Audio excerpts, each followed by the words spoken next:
over the weekend. Bowl season began and nobody cared. Is this the best argument for an expanded 12-team playoff, which would have started this weekend? I made social plans. It's getting close to my wife's birthday, which is actually today. Happy birthday, Shanda. But I mean, I made plans over the weekend. I can go ahead and tell you that I would have said, honey, I'm sorry, but we're going to have to hang around the house because there's playoff football to be played. So you say nobody cared. Have you seen television ratings or just the fact that I was out in public all weekend and nobody said, what about that bowl game? I didn't hear any of that. Well, that's where, yeah, mine was more just on a vibe. I haven't heard anybody talk about bowl season starting yet. I'm a gambler, an avid gambler. I forgot to bet on any of the bowl games on Saturday, funny enough. And so that's where I got Would you have usually, like in previous years? Oh, yeah. Yeah, I gambled on every game last year and actually made money on it, so it's okay. I think that it was kind of sad because, but the college football playoff will make this better next year. But I'm giving a caveat, so you guys got to hear me out the whole way.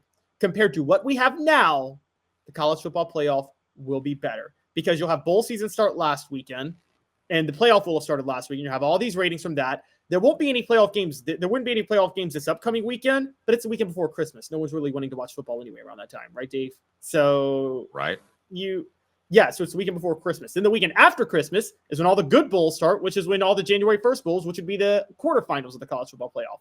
So that's going to be exciting. There was a better way to do this, guys, because you devalued so many bowls. The minute you started with the college football playoff at 4 teams last weekend was not going to matter. You should have kept the old system with no playoff. Then everybody would have been excited about the start of bowl season last weekend because you cannot tell me up front that the more you expand the playoffs, the less you're going to value the non-playoff bowl games. That's just the nature of the sport. If you just had bowl games, the start of last weekend would have been super exciting. Everybody would have been thrilled because then all bowl games would have carried some weight.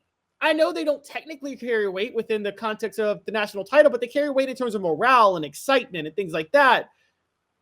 The more you cover, the more you expand the playoff, the more disproportionate amount of coverage it will get relative to the bowl season. Whereas if you had no playoff, every individual bowl game would have gotten a lot more pub than it's getting right now. Instead, everybody's just talking about the playoff. So okay, I think basically you're in favor of doing all you can to help old rich white men. Because seriously, that's who makes up the bowl committees. Okay, that's also who's going to make up the college football playoff committee and all these conference commissioners. So right. Old rich white men are going to get everything anyway. Either way, you're helping old rich white men. But in particular, I mean, those bowl committee guys, dude.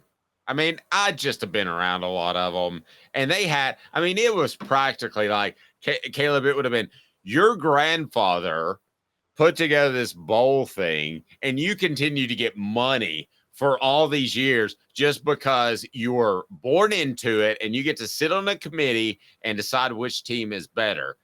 I'm sorry.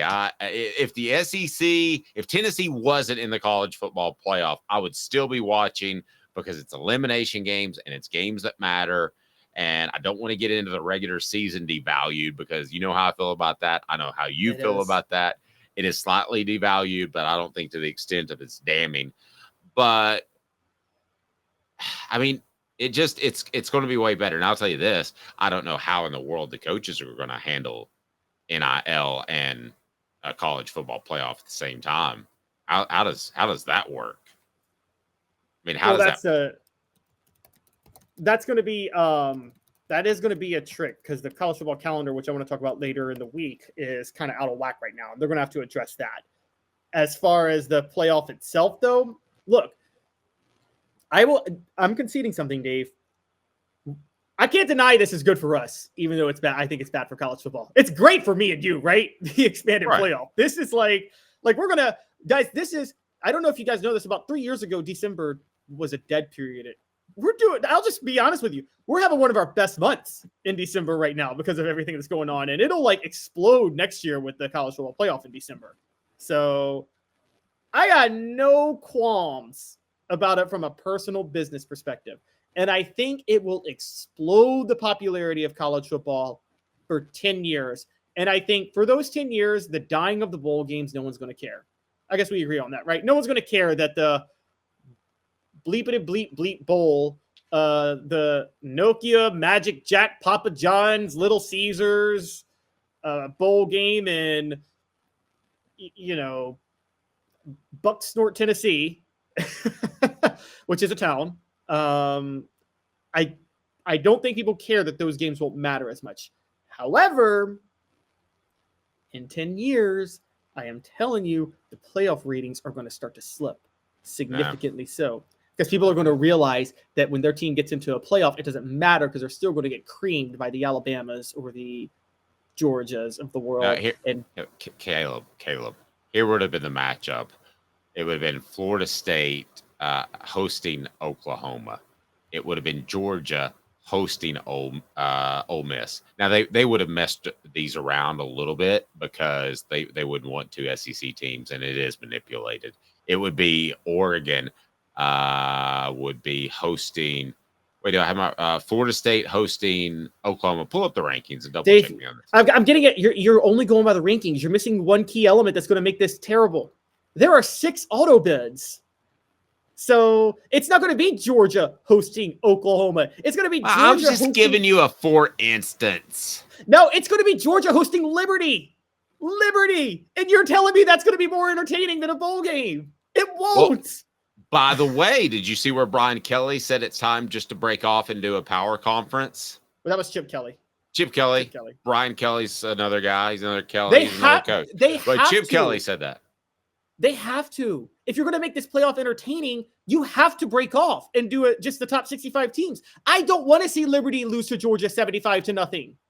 Okay? I just can't I can't bring myself to find that exciting next year. And you've sacrificed the entire regular season with so much to play for just so we get to watch Georgia beat Liberty 75-0 in a quote unquote meaningful game in December. Come on.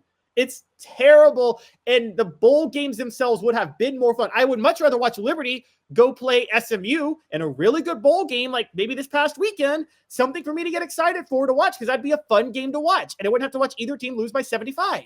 Okay, so we had on the message board that Elias says, I'm saying the ratings might boom for 4 or 5 years, then it might crater. Now, that's exactly what Caleb said. But Elias, I love you, and I love Caleb, but you're both wrong and completely out of your mind, because here's what's going to happen. They're going to do it for 4 or 5 years. The rankings, the ratings are going to be good, and then at that point, within 4 or 5 years, there'll be a super conference, and we're having another conversation.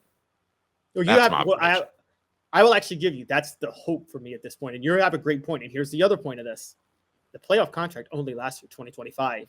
Dave, nobody in the world knows what's going to happen after 2025. So some people do.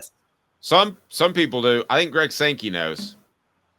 I don't think he knows. He didn't know Texas and Oklahoma wanted to join his conference. Yeah, I think the conference commissioners have a pretty good idea that this thing's going to go super conference within half a decade. I think that's what's going to happen, and I don't think Chip Kelly just threw that out there flippantly. I think he definitely meant it. Here's the problem with these conference commissioners. They stand to lose if there's one super conference, because they make their money by being a conference commissioner.